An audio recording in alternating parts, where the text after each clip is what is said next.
శ్రీనివాస రామానుజన్ స్కూల్లో సోమవారం 21వ వార్షికోత్సవ వేడుకలు మరియు రామానుజన్ జయంతి వేడుకలు అంగరంగ వైభవంగా జరిగాయి. ఈ కార్యక్రమానికి ముఖ్య అతిథులుగా విచ్చేసిన వంగల గోపాల్ రెడ్డి, ప్రొఫెసర్ రాధాకృష్ణమాచార్యులు, బొద్దిరెడ్డి ప్రభాకర్ రెడ్డి, సుధీర్ సాండ్రా, విశిష్ట అతిథులకు శ్రీనివాస రామానుజన్ ఒలింపియాడ్ స్కూల్ అధినేత డాక్టర్ ముచ్చ రాజరెడ్డి, అరుణ్ రెడ్డి, డమరుకాలు, కోలాటల మధ్య ఘనంగా స్వాగతం పలికారు. ముందుగా జ్యోతి ప్రజ్వలన చేసి వేడుకలను ప్రారంభించారు. ఈ సందర్భంగా సంస్కృతి కార్యక్రమాలు, విద్యార్థులు ఆటపాటలు అందరినీ అలరించాయి. అనంతరం వారు మాట్లాడారు. అలాగే ఇటీవల జరిగిన స్పోర్ట్స్ డే కార్యక్రమంలో విజేతలైన విద్యార్థులకు మెమోంటో, షీల్డ్స్, ప్రశంసా పత్రం అందజేసి అభినందించారు. ముఖ్య అతిథులు, విశిష్ట అతిథులను ఘనంగా సన్మానించారు. ఈ కార్యక్రమంలో ప్రముఖులు, పూర్వ ప్రముఖులు, పాఠశాల ఉపాధ్యాయులు, విద్యార్థుల తల్లిదండ్రులు తదితరులు పాల్గొన్నారు.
ఇప్పుడు పిహెచ్డీలు కూడా మన ఇండియాలో కాపీ పేస్ట్ అయిపోయింది. ఒక జోక్ ఏం చెప్తారంటే, a good computer personal he can make a good PhD thesis. అనే పరిస్థితి. అది కాకుండా ఒక ఒరిజినాలిటీ, ఒక సబ్జెక్ట్ కావలసినటువంటి అవసరం ఉన్నది. ఇవాళ in America in western countries Indians are highly respected. You know, if you go to America, most of the popular doctors are Indians. Space scientists are Indians. You take any field, IT technology అంటే చెప్పే పనే లేదు. మనకు ఈ యుఎస్కి పోయే వాళ్ళల్లో 71% of Indians are excelling in America. Why they are respecting Indians? Because of our knowledge, our power, మనం the culture that got into our system. వేదాలు ఉపనిషత్తుల నుంచి మనం ఎన్నో నేర్చుకున్నాం. అట్లా ఒక జనరేషన్స్ టుగెదర్ మనము చాలా ఎక్సెల్ అవుతాము. ఇవాళ మనం ఏ దేశం పోయినా, when I went to Canada the other day, 20%, 15-20% of people in Canada are from India. So we are migrating to all parts of the world. Migration is not important, but we are excelling and doing better than. Trump చాలా చెప్పి చివరికి ఏమన్నాడంటే Indians Chinese అమెరికాకు రాకపోతే చాలా కష్టాలు మాకు అన్నాడు మళ్ళీ చివరికి. సో ఈ was against migration, but at the same time. కాబట్టి విద్యార్థులందరూ కూడా ఇప్పుడు మన శ్రీనివాస రామానుజం స్కూల్లో ఒక రూరల్ స్కూల్ నుంచి మంచి మేధా సంపత్తి ఉన్నటువంటి విద్యార్థులు నాకు చాలామంది పరిచయం. ఎన్నో రంగాలలో రాణించిన వాళ్ళు ఉన్నారు. డాక్టర్సు, ఇంజనీర్సు, చాలామంది అబ్రాడ్లో పనిచేసేవాళ్ళు. So some of them are really doing extremely well. దీనికి ఏంటంటే చాలామంది చెప్పిండ్రు, I don't want to repeat. తల్లిదండ్రులు, ఉపాధ్యాయులు చాలా ముఖ్యం. We have to respect them and teachers have to play a role in spite of modern technology. ఇంత technology వచ్చినా కానీ original teacher is important, because teacher not only teachers the subject, లెక్కలు చెప్పడమే కాకుండా లేదా సైన్స్ బోధించడమే కాకుండా ఇంగ్లీష్ బోధించడం కాకుండా ఒక విలువలను బోధించి you make him a good personality. అది చాలా ముఖ్యం. జెరాక్స్ కాపీ చేయొద్దని చెప్పారు. జాగ్రత్తగా వినండి, పిల్లల్ని ఎవరు జెరాక్స్ కాపీ చేయొద్దండి. మీకు అర్థం కాకుండా నేను ఎగ్జాంపుల్ ఇస్తాను. ఒక రోజంట కలాం గారు ఇలాగే స్పీచ్ ఇస్తున్నారు. 3000 మంది విద్యార్థులు కూర్చోన్నారు. ఆయన 1.5 hours స్పీచ్ ఇచ్చిన తర్వాత పిల్లలందరూ సూపర్ ఎక్సైట్ అయ్యి ఆయన స్పీచ్ అయితే కింద దిగెళ్తుంటే అక్కడ ఒక స్టూడెంట్ అంకిత్ అతని పేరు ఎక్సైట్మెంట్ లో పరిగెట్టుకుంటూ సార్ దగ్గరికి వచ్చి, Kalam sir I need your autograph అన్నాడు. వెంటనే అబ్దుల్ కలాం గారు నవ్వుతూ ఆటోగ్రాఫ్ ఇచ్చారు. వెంటనే వీడేం చేశారు తెలుసా, సార్ భవిష్యత్తులో నేను మీలాగా అవుతాను సార్ అన్నాడు. కలాం గారు వెంటనే no better just be like you అన్నాడు. లేదు సార్, మీరు నా హీరో, మీరు నా రోల్ మోడల్, మీరు నా ఇన్స్పిరేషన్, నేను సెకండ్ అబ్దుల్ కలాం అవుతాను సార్ అన్నాడు. వెంటనే కలాం గారు వద్దు బెటర్ నువ్వు నీలాగా ఉన్నాను. లేదు సార్ నేను మీలాగా అవుతాను సార్ అన్నాడు. వెంటనే కలాం గారు ఏమన్నారు తెలుసా, చూడు బాబు, ఒక టెక్స్ట్ బుక్ తీసుకొని ఒక జెరాక్స్ షాప్కి వెళ్తే ఒక పేపర్ జెరాక్స్ తీసుకుంటే దాని వాల్యూ ₹1, దాని వాల్యూ ₹1. అదే టెక్స్ట్ బుక్ ఒరిజినల్గా షాప్కి వెళ్ళి కొనాలంటే దాని వాల్యూ ₹1000. రేపటి రోజు నువ్వు నాలాగైతే అందరూ అబ్దుల్ కలాం గారు జెరాక్స్ కాపీకి నీ వాల్యూ ₹1 ఉంటుంది. అలా కాకుండా నువ్వు నీలాగా ఒరిజినల్ గా ఉంటే నీ వాల్యూ ₹1000 ఉంటుందని మీ ఒరిజినల్ పిల్లల్ని ఒరిజినల్ గా తయారు చేయమని చెప్పి ఆయన చెప్పాడు. ఎంతమంది ఒప్పుకుంటారు ఆ విషయం? కానీ ఈరోజు ఏం చేస్తున్నారు తెలుసా, వాడు దీనికి వెళ్ళాడు వీడు దీనికి వెళ్ళాడు అని పంపిస్తూ ఉంటే ఈయన ఏం చేశారు తెలుసా, హనుమకొండ లాంటి మారుమూల ప్లేస్ లో 18 సంవత్సరాలు ఇప్పటిదాకా 800 ఇన్స్టిట్యూట్స్ తిరిగారు. ఎక్కడా లేని పిల్లల చేత ప్రతి సంవత్సరం ఎంత అద్భుతంగా వాళ్ళ చేతి రాతతో వాళ్ళ ఆలోచన విధానంతో ఇంత గొప్ప బుక్ తయారు చేయడం ఒక్క శ్రీనివాస రామానుజన్ ఒలింపియాడ్ స్కూల్ కు మాత్రమే చెందుతుందని నేను గర్వంగా చెప్పగలుగుతాను. దీంట్లో స్నేహం గురించి, దీంట్లో మెడిటేషన్ గురించి ఇందాక సాయి నేత్ర బీయింగ్ ఏ డాక్టర్, ఆయన ఎందుకు ఆ స్థాయికి వెళ్ళాడంటే 7వ క్లాస్ నుంచి 10వ క్లాస్ వరకు ఉదయాన్నే మాకు నేర్పించిన మెడిటేషన్ యోగా వల్ల నేను నా విద్య మీద కాన్సన్ట్రేట్ చేయగలిగానంటే అది పునాదిలో అటువంటి వాల్యూస్ నేర్పారు కాబట్టి ఈరోజు ఆ స్థాయికి వచ్చాడని నేను అంటాను. ఎంతమంది ఒప్పుకుంటారు? అవును, ఇక్కడ పేరెంట్స్ అందరూ నాకు క్వశ్చన్ అడుగుతారు, ఈ 2 కేటగిరీలో మీ పిల్లల్ని ఎలా పెంచాలనుకుంటారు? కేటగిరీ 1 ఎలా తెలుసా, సార్ మా వాడికి 100కి 100 రావాలి, ఒక్క మార్క్ కూడా తగ్గకూడదు. 100కి 100 రావాలి, ఒక్క మార్క్ కూడా తగ్గకూడదు. 100కి 100 తర్వాత వాడి క్యారెక్టర్, పర్సనాలిటీ, వాల్యూస్ ఏది లేకపోయినా పర్లేదు సార్, వాడికి 100 మార్కులు రావాలి అనేవాళ్ళు కేటగిరీ 1 పేరెంట్స్. కేటగిరీ 2 సార్ 80, 90, 70 వచ్చినా పర్లేదు, దాంతోపాటు వాడికి మంచి వ్యక్తిత్వం, క్యారెక్టర్, వాల్యూస్, 10 మందిని గౌరవించడం, సమాజం పట్ల బాధ్యత ఇవన్నీ ఉండే విధంగా పెంచాలనుకుంటున్నాను సార్ అనేవాళ్ళు కేటగిరీ 2. మళ్ళీ చెప్తున్నా, కేటగిరీ 1 100కు 100 కానీ వాడికి క్యారెక్టర్ లేదు, వాల్యూస్ లేదు. కేటగిరీ 2 చదువుతో పాటు విలువలు, వ్యక్తిత్వం, క్యారెక్టర్ అన్నీ ఉన్నాయి.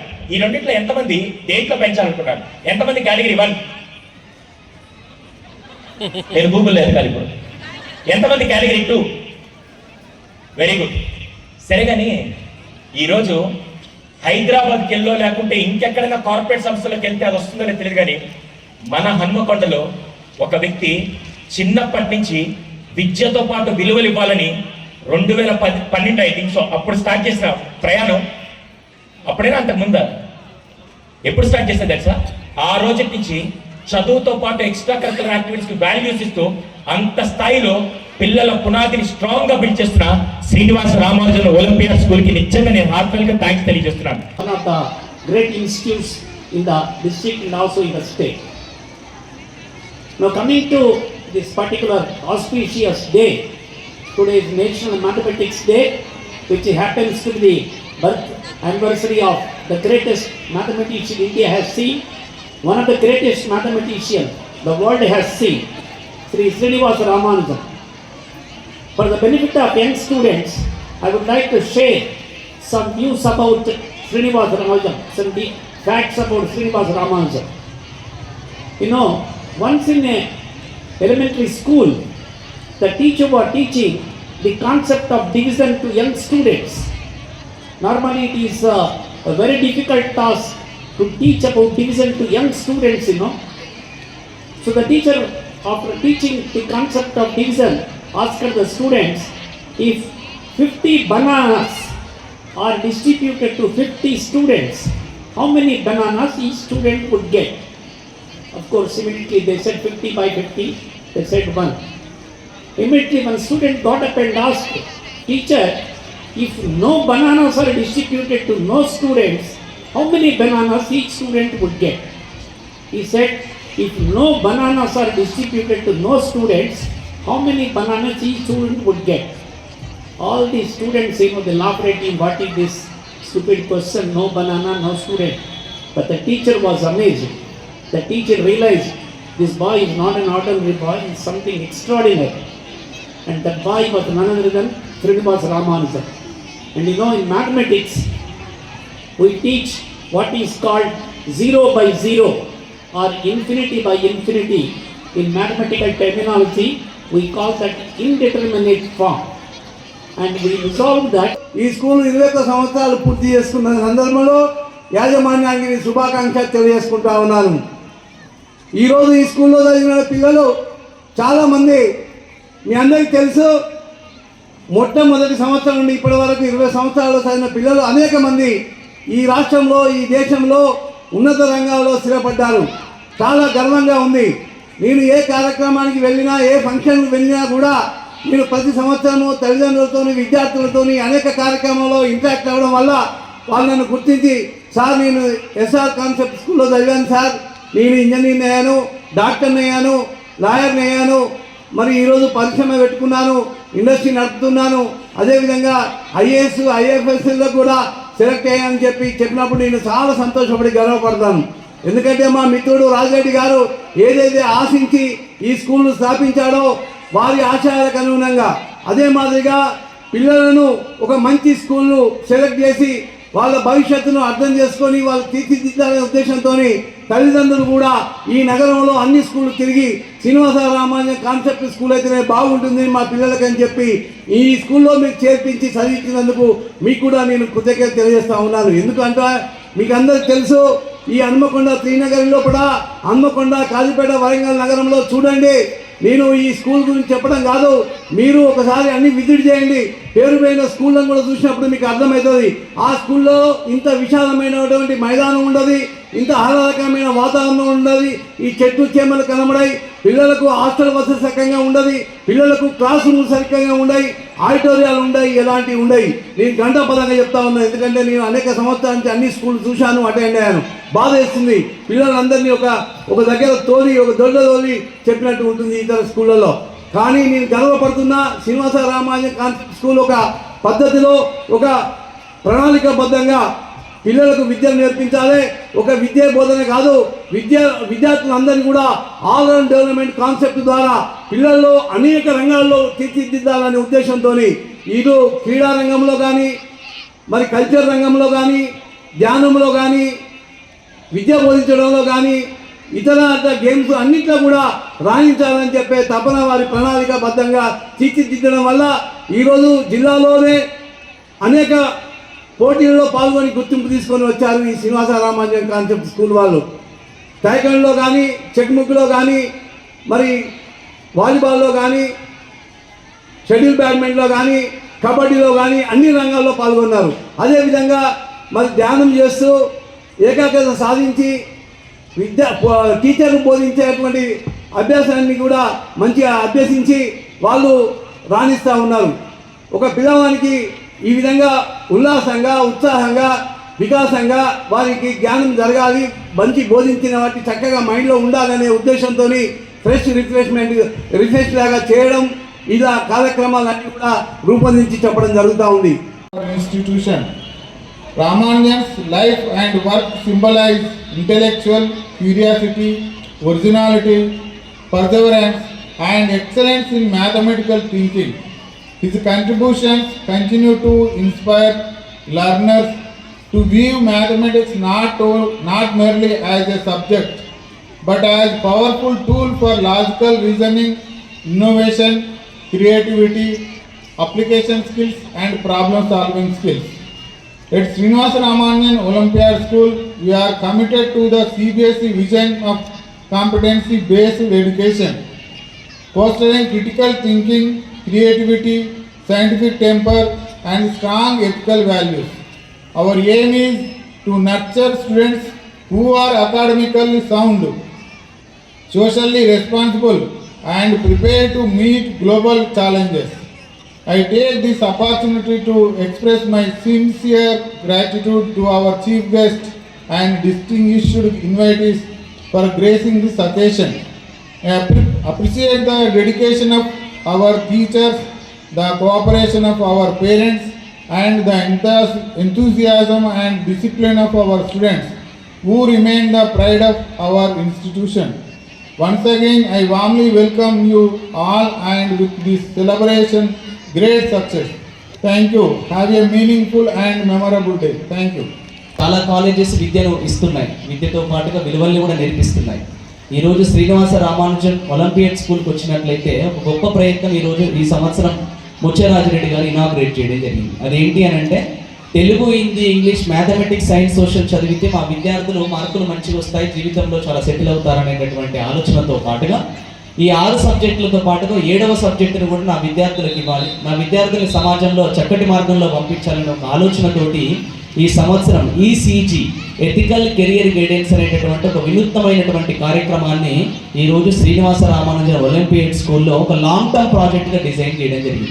ఏంటి మరి ఈ ప్రాజెక్ట్ యొక్క ఉద్దేశం అని అంటే, ఈ విద్యార్థులకు అకాడమిక్ సిలబస్తో పాటుగా ఈ మొబైల్ ఫోన్ అడిక్షన్ అని చెప్పి చాలామంది తల్లిదండ్రులు ఈ మధ్యలో ఇబ్బందులు పడుతున్నారు. ఎన్విరాన్మెంటల్ ఫ్యాక్టర్స్ అంటే చుట్టూ ఉన్నటువంటి ఈ ఫ్యాక్టర్స్ ఏవైతున్నాయో అవి మూవీస్ కావచ్చు, లేకపోతే చెడు స్నేహం కావచ్చు, ఈ మధ్యలో వస్తున్నటువంటి దురలవాట్లు కావచ్చు, వీటన్నిటి వల్ల విద్యార్థులు ఇబ్బంది పడుతున్నారు. ఎందుకంటే నేను స్ట్రాంగ్గా బిలీవ్ చేస్తూ ఉంటాను, ఈ సమాజంలో ఏ తల్లిదండ్రులు కూడా విద్యార్థుల్ని తప్పు మార్గంలో వెళ్ళమని కోరుకోవట్లేదు. అట్ ద సేమ్ టైం ఈ సమాజంలో ఈ సిస్టంలో ముఖ్యంగా ఏ ఉపాధ్యాయులు కూడా విద్యార్థుల్ని తప్పు మార్గంలో వెళ్ళమని కోరుకోవట్లేదు. మరి అటు తల్లిదండ్రులు కోరుకోవట్లేదు, ఇటు విద్యార్థులు కోరుకోవట్లేదు. మరి ఎక్కడ మిస్టేక్ జరుగుతుంది? చుట్టూ ఉండే ఎన్విరాన్మెంటల్ ఫ్యాక్టర్స్ ద్వారా పిల్లలు ఒక రకమైనటువంటి మార్గంలో వెళ్ళడం జరుగుతుంది. మరి ఈ ఎన్విరాన్మెంటల్ ఫ్యాక్టర్స్ నుండి పాఠ్యాంశాలు ఏదైతే మనకు లెసన్స్ ఉన్నాయో వాటిని చెప్పడం మాత్రమే కాకుండా విద్యార్థులకు different types of classes, personality development class కావచ్చు, అదేవిధంగా ఏ విధంగా ఫోకస్ చేయాలి స్టడీస్ మీద, మెమొరీ టెక్నిక్స్ కావచ్చు, ఇలాంటి కొన్ని అంశాలను తీసుకొని ఇయర్ లాంగ్ ప్రోగ్రామ్ మొత్తంలో కూడా ఇంక్లూడ్ చేసేసి విద్యార్థులను ఇంకా కొంచెం వాళ్ళ జీవితంలో ముందుకు తీసుకెళ్లాలనేటువంటి ఒక సంకల్పంతో చేస్తున్నటువంటి ప్రయత్నానికి ముత్యాలాచారెడ్డి గారికి ఈసీజీ చైర్మన్గా నేను ప్రత్యేక కృతజ్ఞతలు తెలియజేస్తూ, మీరు ఇలాంటి వినూత్నమైన కార్యక్రమాలు తీసుకుంటూ వారి యొక్క ఆలోచన విధానం ఎప్పుడూ చెప్తూ ఉంటారు. స్కూల్ నుండి విద్యార్థుల్ని కేవలం పాఠ్యాంశాలు నేర్పించి వారికి పంపించడం, ఉత్తీర్ణులై చేసి పంపించడం మాత్రమే కాకుండా నా పాఠశాల నుండి ఒక అబ్దుల్ కలాంని, నా పాఠశాల నుండి ఒక స్వామి వివేకానంద గారిని, నా పాఠశాల నుండి ఒక మదర్ తెరీసా గారిని, నా పాఠశాల నుండి ఎంతో మంది శ్రీనివాస రామానుజులను పంపించాలనేటటువంటి ఒక గొప్ప సంకల్పంతో వారు ఈరోజు పాఠశాలను రన్ చేస్తున్నారు. No doubt it all sir.